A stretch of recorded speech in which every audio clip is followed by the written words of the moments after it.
Before we get started, make sure to subscribe to the channel and like this video. That way, you'll always stay connected to our stories and never miss the next adventure. The thing about apex predators from Ice Worlds, Dominic thought, as he watched 9 feet of muscle, claws, and what could only be described as murder mittens prowl past his workstation, is that they really don't appreciate being told they're cute. Not that he'd been stupid enough to say it out loud. The Meridian's gate hummed with the kind of nervous energy that only comes from hosting beings who could, theoretically, rip through a bulkhead with their bare hands. Or paws. Or whatever the Rathmiri called those obsidian-clawed appendages that seemed designed by a committee of nightmares and winter storms. Dominic tightened the bolt on the environmental control panel and tried not to make eye contact. First contact protocols were very clear.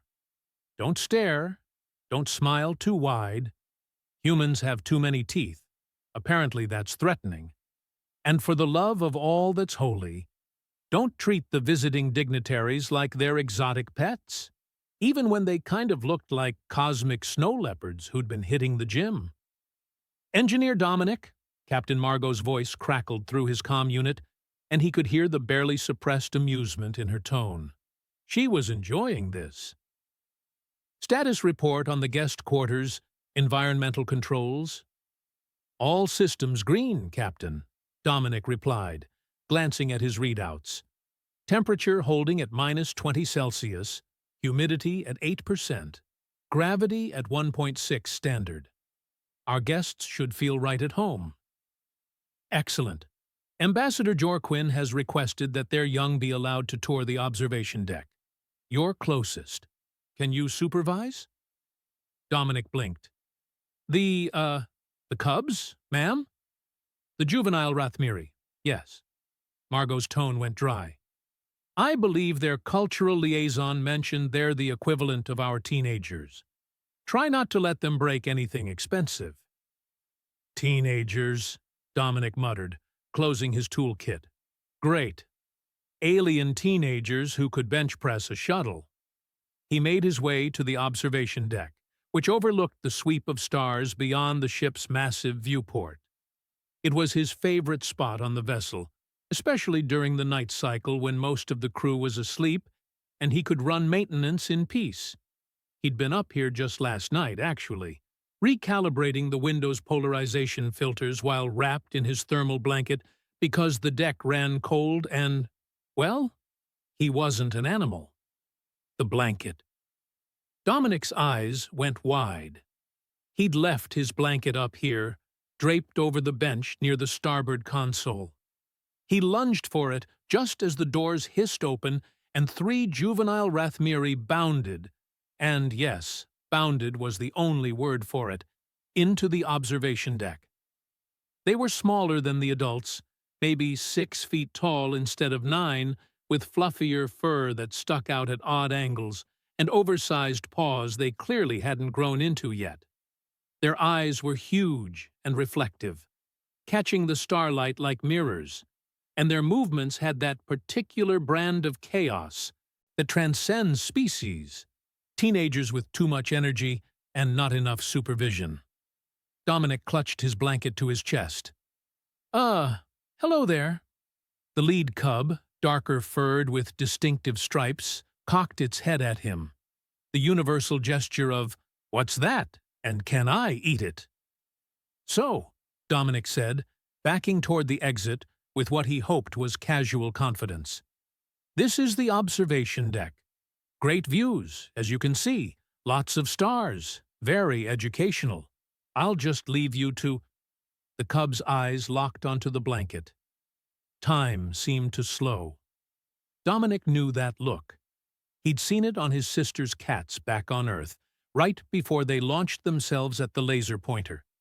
It was the look of a predator who'd just identified prey. Or, in this case, the softest, most comfortable thing they'd ever seen in their entire lives. Oh no, Dominic whispered. Oh yes, the universe replied, as the cub pounced.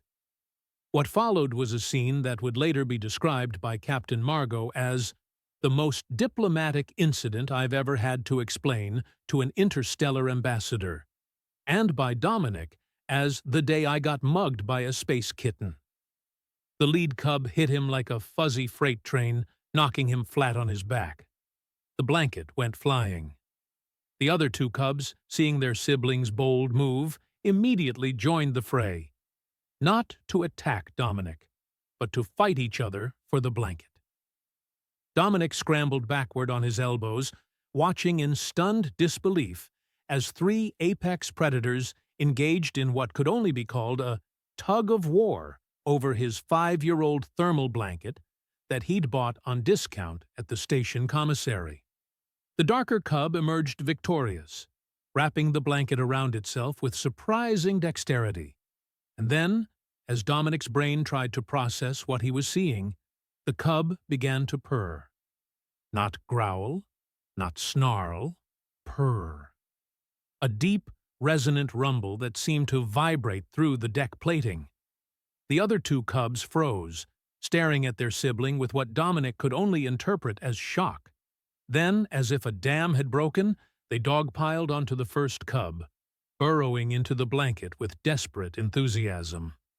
Within seconds, all three juvenile Rathmiri were wrapped in Dominic's blanket, purring in harmony, their previous dignity completely abandoned in favor of, well, snuggling. "Okay," Dominic said to the empty air. "What?" The observation deck doors opened again. Ambassador Jorquin entered, followed by two other adult Rathmiri, presumably the cub's guardians.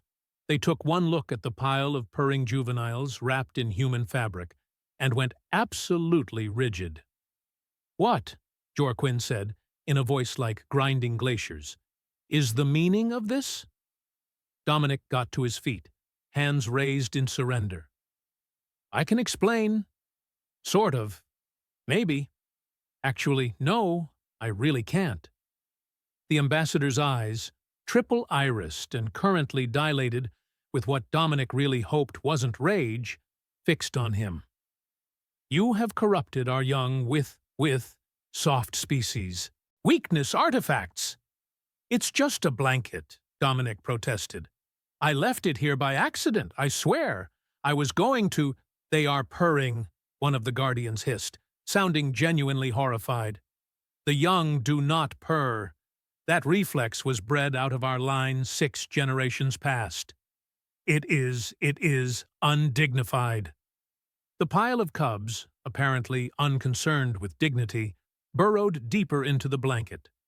Dominic bit his lip. Hard.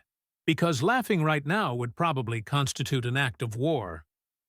"Ambassador," he said carefully, "I think they just, like how soft it is." "Softness is for prey species," Jorquin snapped. "The Rathmiri are apex predators. We do not seek comfort. We endure. We conquer. We do not wrap ourselves in." He gestured at the blanket with barely concealed disgust. "Heated fabrics, like weak-fleshed mammals." "I mean," Dominic said, because apparently his sense of self-preservation had left the building, "you are mammals, technically." The temperature in the observation deck seemed to drop another 10 degrees. "Give me the blanket," Jorquin ordered. "Now." Dominic looked at the cubs. They looked back at him with those huge, reflective eyes, still purring, still wrapped in his blanket like the universe's most dangerous burritos. I don't think they want to give it back," Dominic said. "They are young," Jorquin said. "They do not know what they want. We will remove the corruption device and—" The guardian who'd stepped forward to retrieve the blanket suddenly jerked back with a yowl, clutching their hand. The smallest cub had bitten them. Not hard enough to break skin through their fur, but hard enough to make a point. The message was clear. Touch the blanket, lose a finger. "Oh boy," Dominic muttered.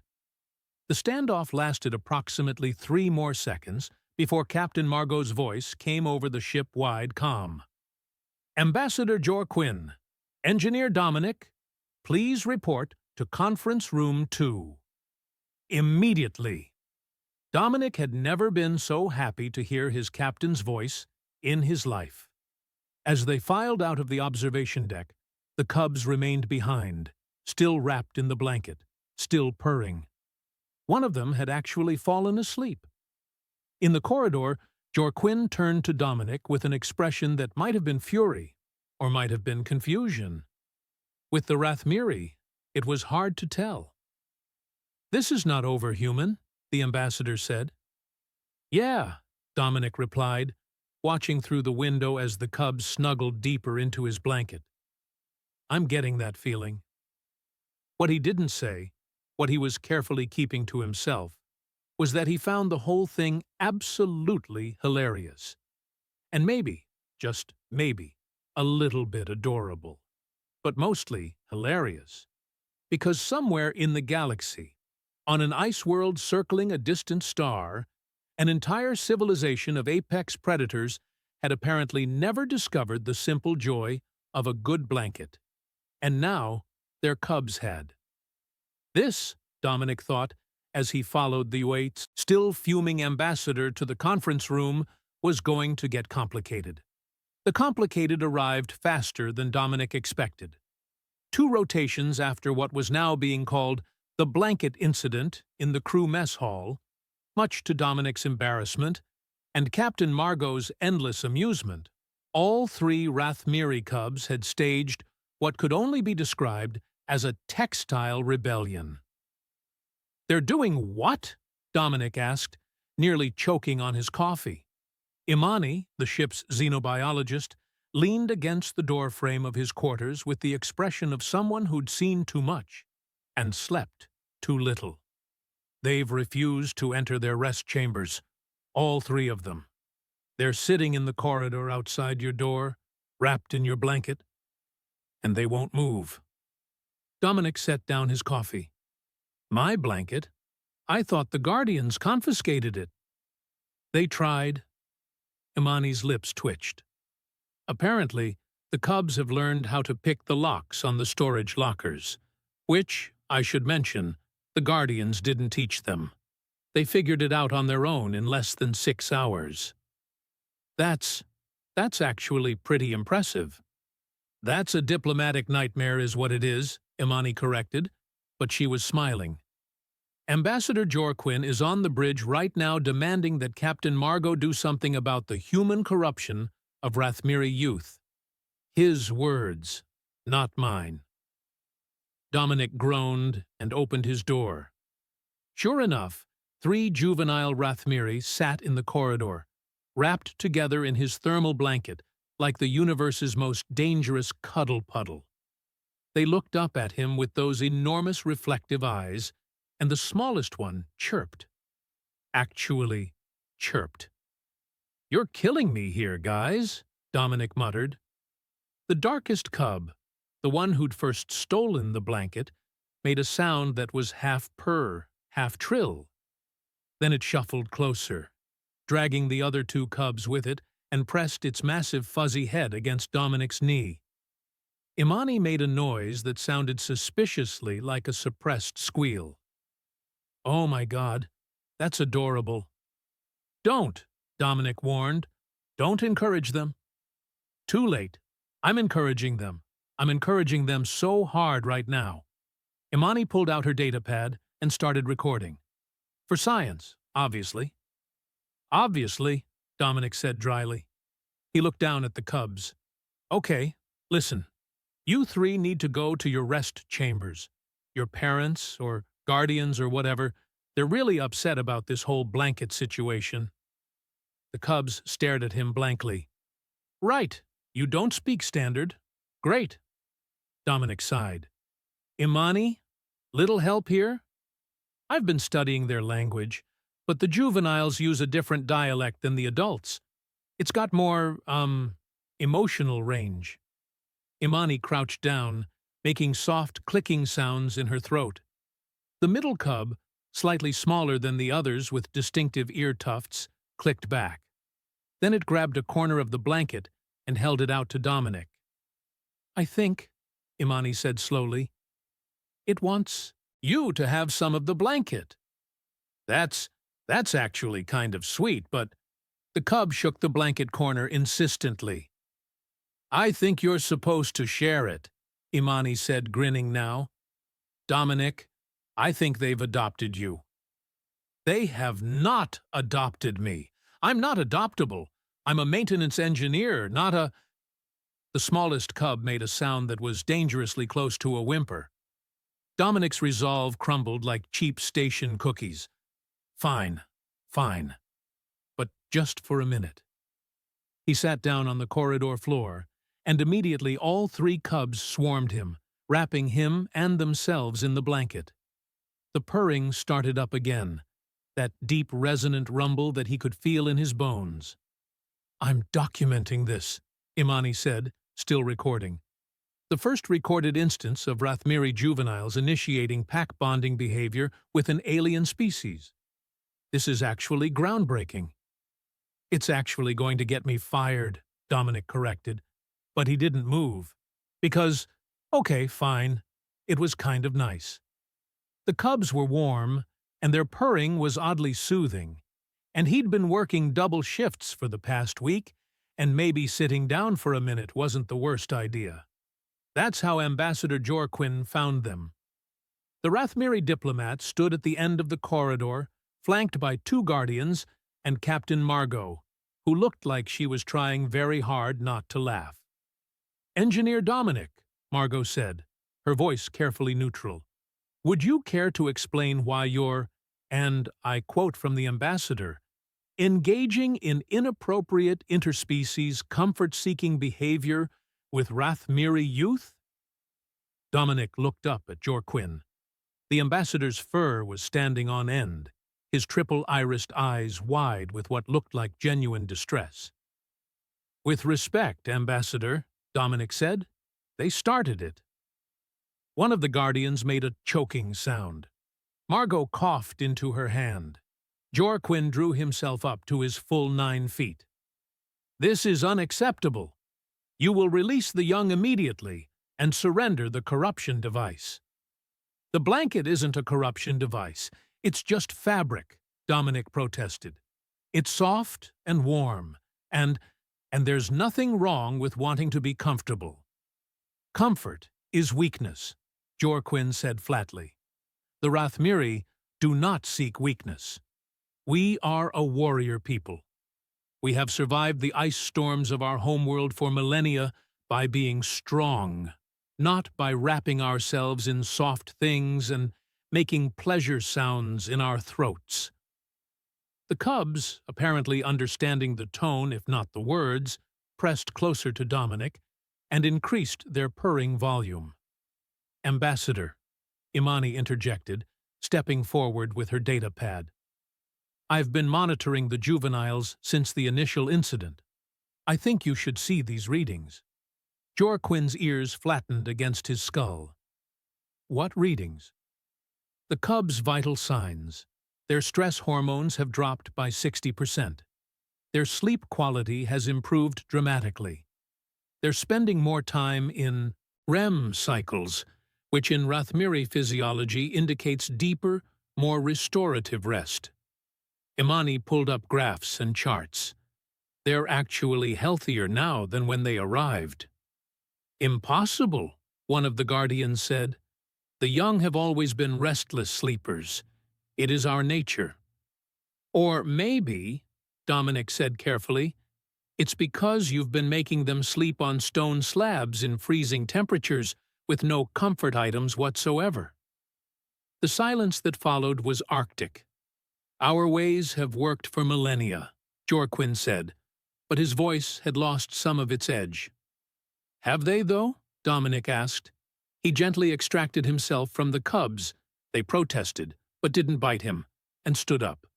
"Because I've been reading the cultural briefings. Your species has high rates of juvenile stress disorders, short average sleep duration, lots of aggression issues in adolescence. What if, and I'm just spitballing here, What if some of that is because you're not letting yourselves rest properly? We rest, Jorquin snapped. We simply do not coddle ourselves like prey species. Humans aren't prey, Margot pointed out mildly. We're persistence predators.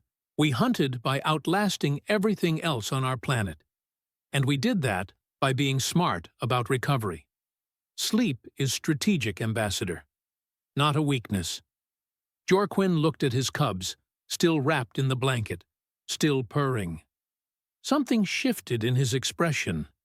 Not acceptance, but maybe the first crack in certainty. This goes against everything we are, he said quietly. Does it? Imani asked. Or does it go against what you've been told you are? The ambassador didn't answer. Instead, he turned sharply and walked away, his guardians following. But before he disappeared around the corner, Dominic saw him glance back at the cubs one more time. That look wasn't anger. It was longing. Well, Margot said, breaking the tension, that went better than expected. Better? Dominic squeaked. Captain, I just implied that an entire alien civilization has been doing sleep wrong for millennia. Yes, and you backed it up with data, which is why you're still employed. Margot nodded at the cubs. You've got babysitting duty until this gets sorted.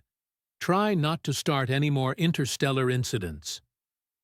What am I supposed to do with them? Margot's smile was downright evil. I'm sure you'll figure something out. You're very resourceful. She left. Imani patted Dominic's shoulder. For what it's worth, I think you're right. And I think the ambassador knows you're right. He's just not ready to admit it yet. Great. Fantastic. So I get to be the guy who breaks an alien culture's fundamental worldview. That's exactly what I signed up for when I became a maintenance engineer. The smallest cub chirped again and held out a corner of the blanket. Dominic sighed and sat back down. You three are going to be the death of me, he muttered. The cubs just purred harder. Dominic had never intended to become a textile manufacturer, but life, as it turned out, had other plans. So let me get this straight, he said into his comm unit, while simultaneously trying to measure the squirming middle cub for sizing. You want me to make more blankets? It's not a want, it's a need, Margot replied, sounding far too cheerful for someone dumping this responsibility on him. Word has spread. The Nomridian delegation heard about our Rathmiri comfort experiment, and now their juveniles are demanding similar accommodations. The Nomridians? Those are the traders, right? The ones who look like bipedal otters made of mercury? That's them. Their young saw your cubs in the mess hall yesterday. They're not my cubs, Dominic protested, even as the smallest one climbed onto his shoulder and started grooming his hair with its rough tongue. And how did they get to the mess hall? They're supposed to be supervised. They picked another lock. Apparently, they've taught themselves basic engineering by watching you work. Margot paused. I'm promoting you, by the way. What? To what? Cultural Integration Specialist. Effective immediately. Comes with a modest pay increase and access to the ship's fabrication lab. You're going to need it. The comm clicked off before Dominic could protest. Cultural Integration Specialist, he muttered, gently removing the cub from his shoulder. I fix air filters. I calibrate sensors. I don't do whatever this is. The darkest cub, who Dominic had privately started calling Midnight, despite knowing he absolutely should not be naming them, chirped and pressed its head against his palm. The gesture was becoming familiar now, a request for attention, for reassurance, for contact. It was also, Dominic was realizing, completely absent from adult Rathmiri behavior. They didn't touch each other except in combat or formal rituals. No casual contact. No affection displays. Nothing soft. "Your people really did a number on you, huh?" Dominic said quietly. Midnight purred. 3 days later, Dominic stood in the fabrication lab, surrounded by materials he'd never expected to work with. Thermal fleece, quilted cotton, microfiber weaves. He'd requisitioned them all, citing critical cultural exchange requirements, and somehow the request had been approved. Imani found him there at 0200, measuring out fabric with the intense focus of a man on a mission. "You know," she said, making him jump, "most engineers don't get this invested in xenocultural studies." "Most engineers don't get adopted by alien teenagers," Dominic countered. He held up a swatch of fleece. "What do you think? Too thick?" "For which species?" "The Nomridian young. They're smaller, lower body temperature, and they live in humid environments. I'm thinking something breathable, but insulating." Imani blinked. "You've done research." "I've done a lot of research." Dominic gestured at his data pad, which displayed detailed physiological profiles of 6 different juvenile alien species currently on the ship. "If I'm doing this, I'm doing it right. Each species gets custom bedding suited to their specific needs." "Dominic," Imani said slowly, "you know this is insane, right? You're basically reinventing the concept of blankets for the entire galaxy." "Someone has to." He fed the fleece into the fabrication unit. "Besides, the cubs are sleeping through the night now. Full rest cycles. No interruptions. And their cognitive development scores have jumped 20% in less than a week." "I know. I'm the one tracking the data, remember?" Imani pulled up a chair. "The Guardians are noticing too. They won't admit it, but I've caught them watching the cubs sleep. There's something happening there." "What do you mean?" "I mean, I think we're watching a cultural shift in real time. The Rathmiri have built their entire civilization on endurance and strength, right? But what if that's because they never had another option? What if they're just exhausted all the time and don't know it?" Dominic paused, his hand on the fabrication controls. "That's a terrifying thought."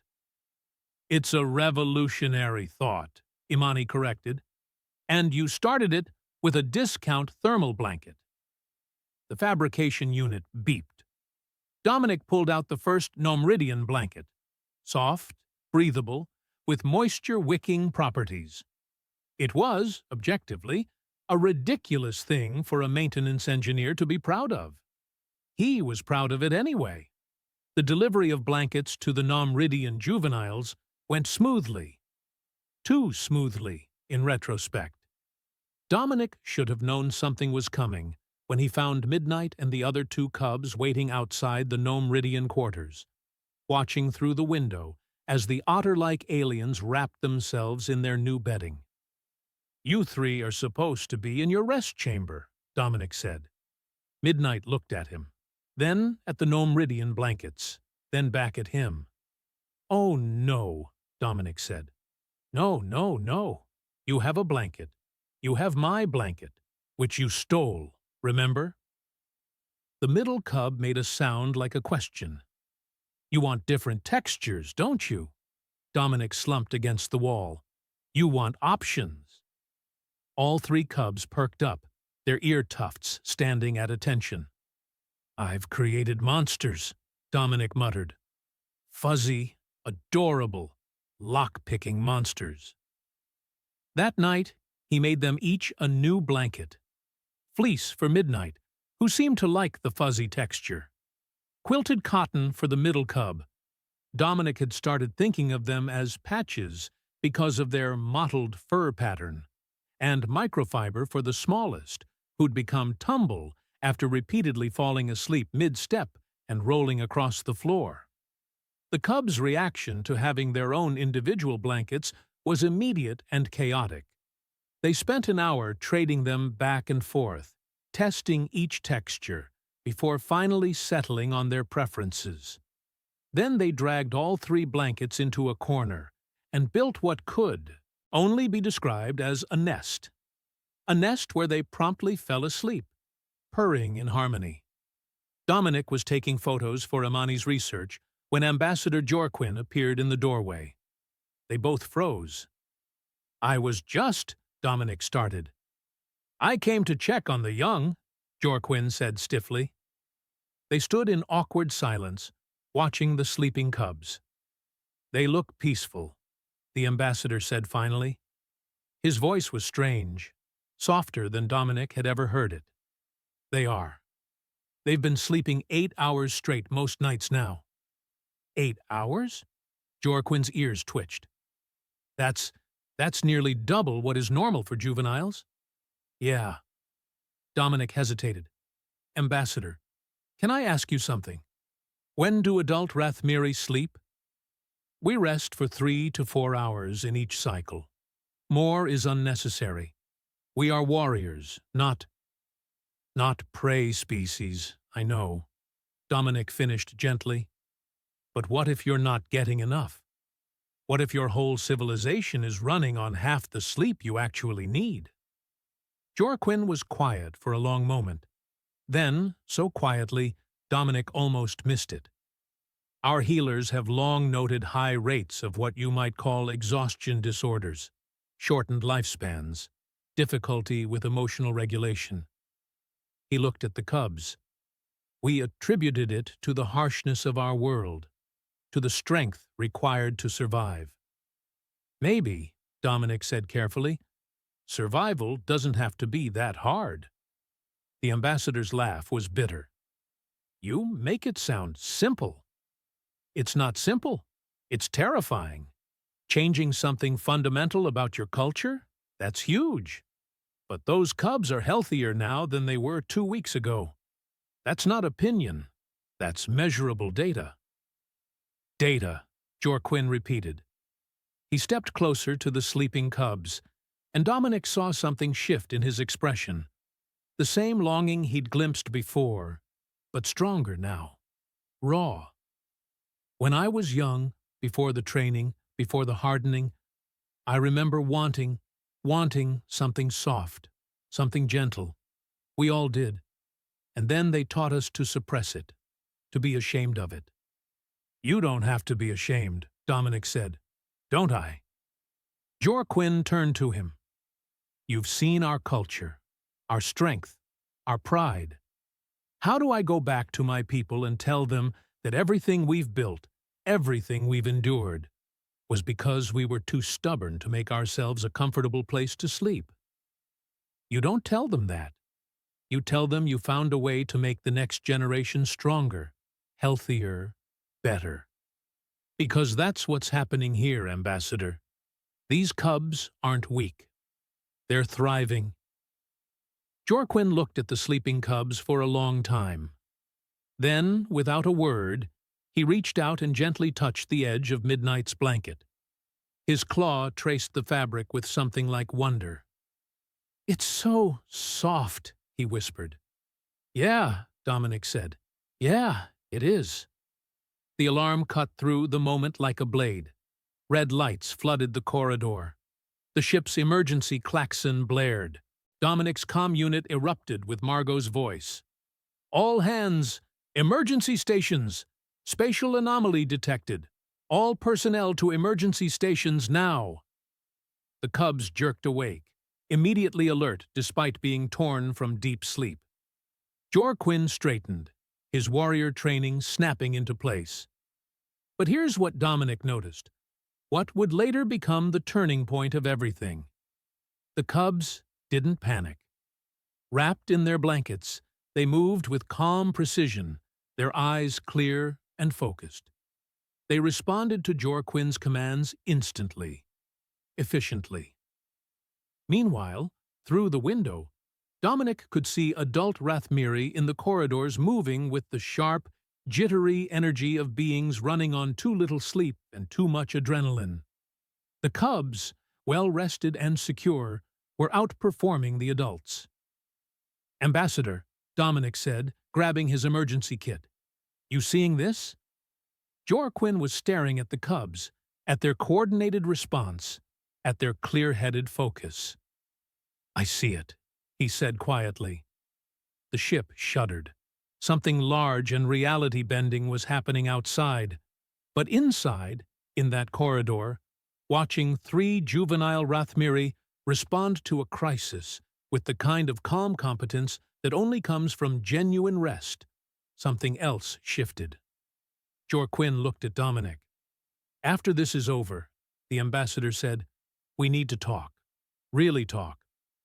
"About blankets?" "About everything." The ship shuddered again, and they ran for their emergency stations. But Dominic couldn't help noticing that Midnight, even in the chaos, had grabbed their blanket and refused to leave it behind. Smart cub. The spatial anomaly turned out to be a collapsed wormhole fragment. Dangerous, disorienting, but ultimately manageable once the crew got their bearings.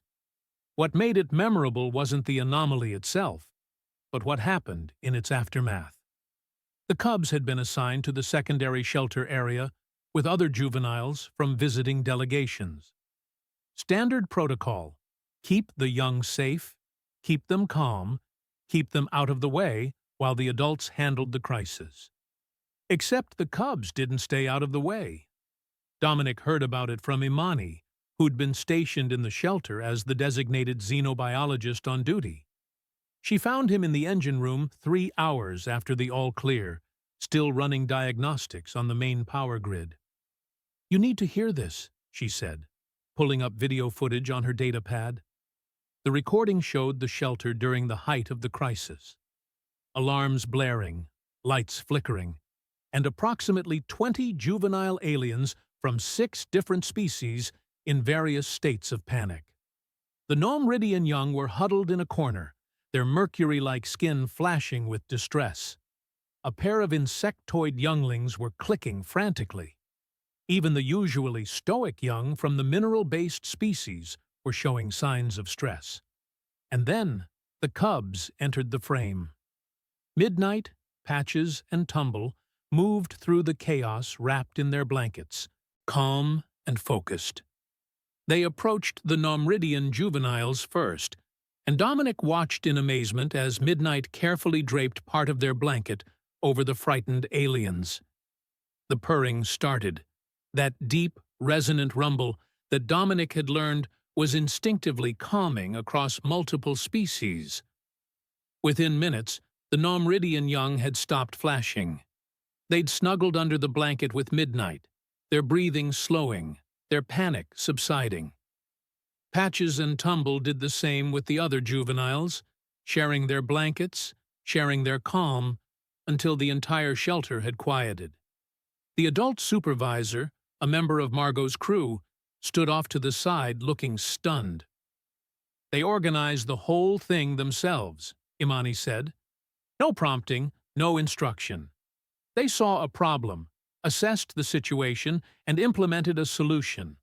Dominic, these cubs are functioning at a level we typically don't see in Rathmiri until they're fully mature, and the only variable that's changed is sleep quality." Dominic watched the recording again, focusing on the cubs' movements. They were coordinated, purposeful, showing none of the jittery aggression that the cultural briefings had described as typical for Rathmiri adolescents. "Where's Ambassador Joaquin?" he asked. "Conference room. He's been there since the all-clear, watching this recording on loop."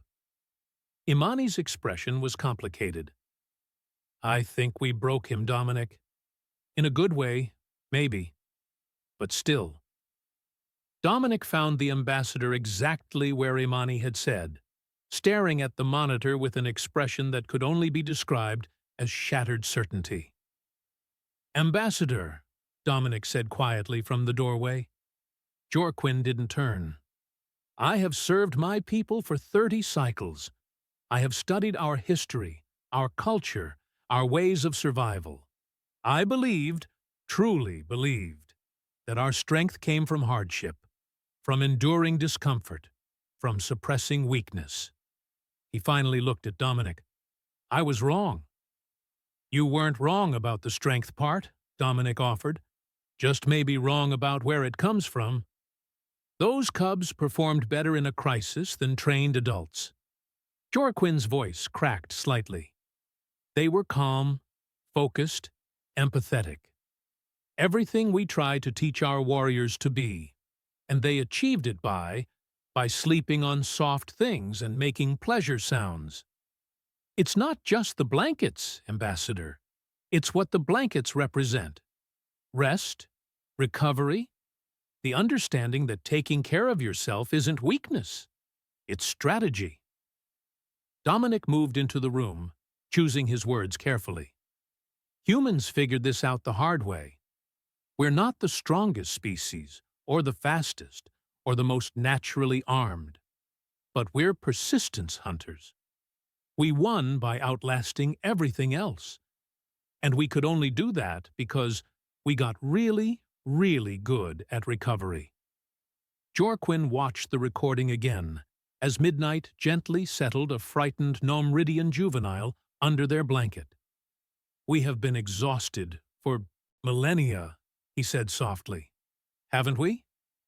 I think maybe you have. And it took a human engineer and a discount thermal blanket to show us. Hey, it wasn't discount, Dominic protested. It was on sale. There's a difference. The ambassador made a sound that might have been a laugh, or a sob, possibly both. What happens now? Dominic asked. Now, Jorquin said, straightening his spine, I make a call to my homeworld that will either revolutionize our civilization or get me exiled for heresy. Possibly both. The call took place in Captain Margot's ready room with half the ship's senior staff present. Dominic had been included at Jorquin's specific request, which was either a great honor or a terrible omen. The Rathmiri High Council appeared on the view screen. 9 adult Rathmiri of imposing presence and clear authority. They did not look pleased to be summoned. Ambassador Jorquin, the central counselor said, her voice like winter wind. You have requested an emergency session to discuss matters of cultural significance. We are listening. Jorquin stood tall. Honored Council, I am transmitting data collected over the past 2 weeks regarding juvenile health and performance metrics. I ask that you review it before I continue. There was a pause as the data transferred. Dominic watched the counselor's expressions shift from irritation to confusion to something that looked like disbelief. These numbers, one counselor said slowly, are impossible. Juvenile Rathmiri do not achieve these cognitive scores until maturation. They do now, Jorquin replied. The juveniles under my supervision have been participating in what the humans call sleep optimization. The results speak for themselves. Sleep optimization. The central counselor's ears flattened. Ambassador, are you telling us you've been experimenting on our young with alien comfort practices? I'm telling you, Jorquin said, and his voice held steel, that our cubs are thriving. They're healthier, calmer, more focused, and more capable than any juveniles I've seen in my 30 cycles of service. And all we did was let them sleep properly. We do sleep properly, another counselor snapped.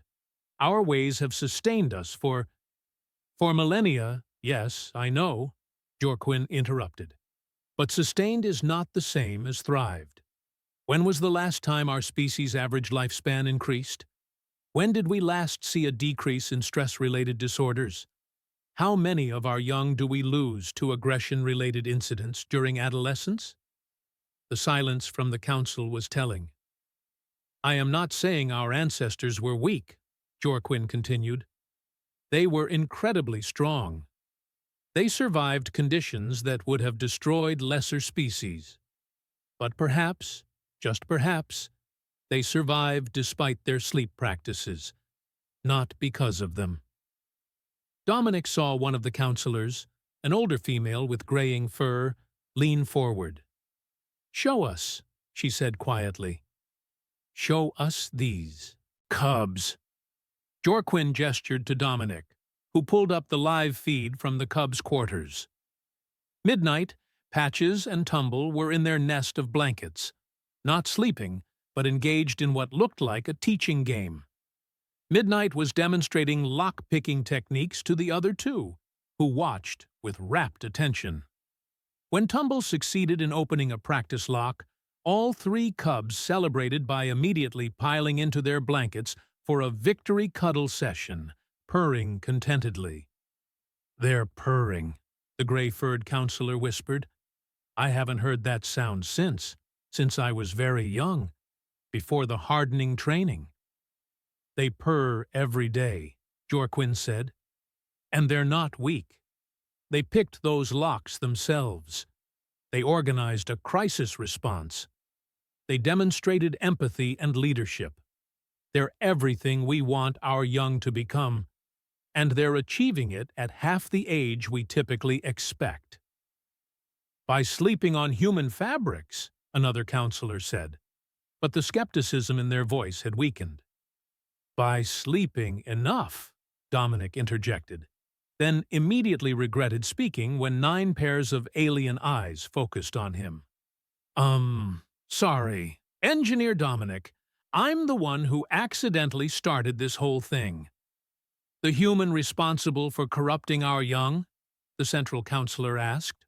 "Or," Margot cut in smoothly, "the human who stumbled onto a breakthrough in xenophysiology that could benefit multiple species." "Perspective matters, counselor." The gray-furred counselor was still watching the cubs. "I want to try it," she said suddenly. The room went silent. "Elder Counselor Nithmar," the central counselor said carefully, "what are you saying?" "I'm saying I'm exhausted," Nithmar replied. "I have been exhausted since my hardening training at age 6. I wake tired. I rest tired. I live tired.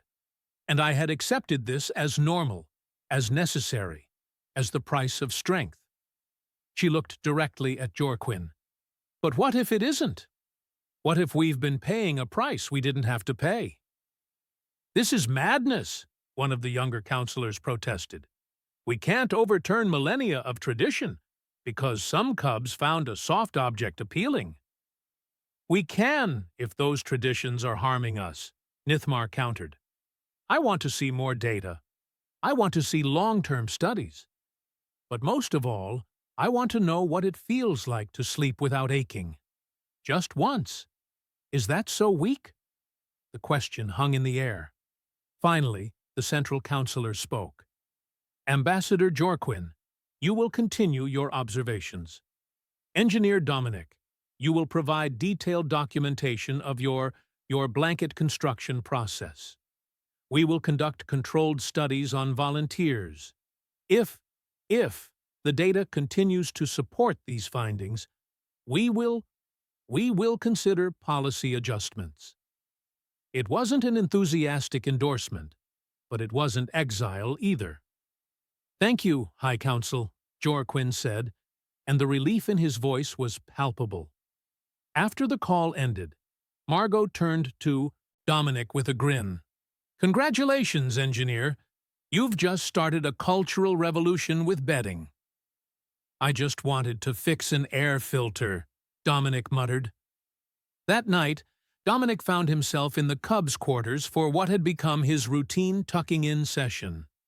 The Cubs had started refusing to sleep unless he performed this ritual, which involved checking that each blanket was properly arranged, that the temperature was optimal, and that each cub received individual attention.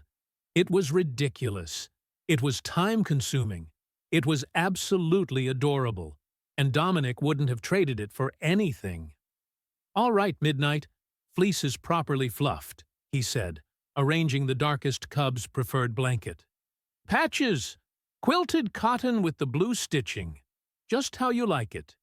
And Tumble, microfiber with extra corner coverage, because someone keeps rolling in their sleep." The cubs purred in contentment, already drowsy.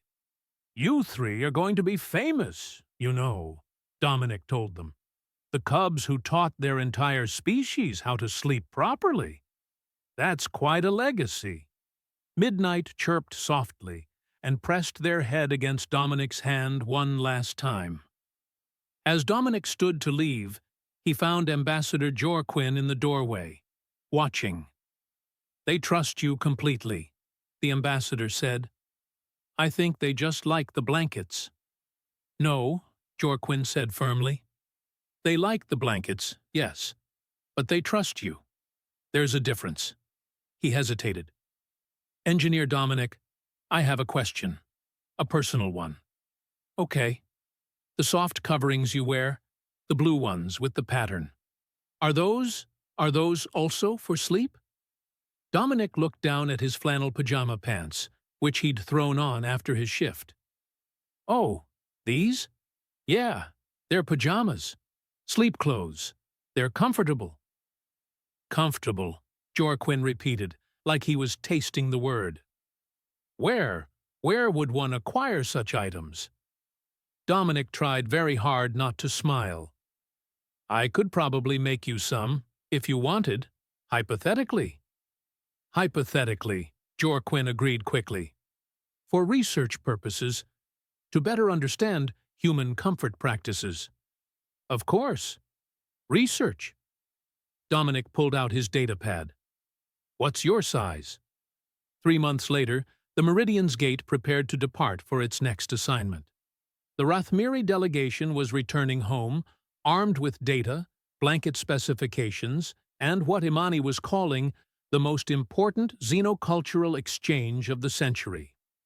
Dominic stood in the shuttle bay, surrounded by 3 cubs who absolutely did not want to say goodbye. You have to go home, he told them gently. Your families are waiting. Your whole planet is waiting to learn from you. Midnight pressed their blanket into Dominic's hands, then took it back, clearly conflicted. You keep the blankets, Dominic said. I made them for you. But hey, I'll tell you a secret. He leaned in conspiratorially. I've been teaching your parents how to use the fabrication equipment. They can make more. Different colors, different textures. Your whole planet is about to discover the joy of good bedding. Tumble made a sound like a question. Will I miss you? Of course I will. But you've got important work to do. You're going to change your whole world. Ambassador Jorquin approached, and Dominic noticed he was wearing pajama pants under his formal robes. Flannel ones, with a geometric pattern. Engineer Dominic, the ambassador said formally, then broke into what was unmistakably a smile. Thank you. For everything. For patience. For wisdom. For showing us that strength and comfort are not opposites. Just doing my job, Dominic said. Cultural integration specialist, remember? You're terrible at your job, Jorquin replied warmly. You've integrated our culture into complete chaos. The High Council is fielding requests for blanket specifications from 12 different colony worlds. Elder Nithmar has started something called a sleep study group. My homeworld is in beautiful, comfortable chaos. Sounds about right. The cubs boarded the shuttle, each clutching their blankets. As the shuttle doors began to close, Midnight let out one last resonant purr. Dominic waved until the shuttle disappeared from view. You know, Margot said, appearing beside him, most cultural integration specialists work for decades to make this kind of impact. Most cultural integration specialists probably don't start with cubs and blankets. True. Margot handed him a data pad. Your next assignment. We're heading to a station where there's been some tension between species over environmental controls. Think you can work your magic? Dominic looked at the assignment details and grinned. Captain, I think they just need better temperature regulation and maybe some comfortable seating. Probably. But don't underestimate yourself, Dominic. You didn't conquer the galaxy with weapons. You did it with thread count. And fleece, Dominic added. Don't forget the fleece. And fleece, Margot agreed, laughing. As the Meridian's gate powered up its engines and turned toward the stars, Dominic thought about 3 cubs wrapped in blankets, changing their entire civilization one comfortable sleep at a time. Not bad for a maintenance engineer who just wanted to fix air filters. Not bad at all.